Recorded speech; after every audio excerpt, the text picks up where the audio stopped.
balong.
Nakaplay na rin. Ayan mga kamusang, namasyal kami ng pamangkin ko at anak ko. May nakita tayo. Bali ito yung dahon ng kasoy. Yan yung sanga niya. Bumalik at may baging na yumakap sa puno ng kasoy. Kukunin natin. Ito lang yung kukunin natin.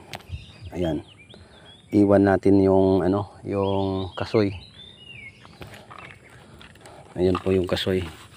Sayang kasi pag pinutol natin, marami na tayong mga sangkap sa paggawa ng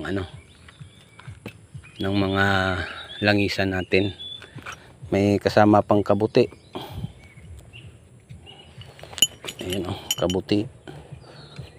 Maganda sa panangkap. Ayun mga kamusang, maraming salamat. Dito kami ngayon sa gilid ng kalsada. Nagaya kasi yung anak ko na mamasyal, kaya nadaanan namin. Yun, mapagpalang umaga po sa lahat-lahat.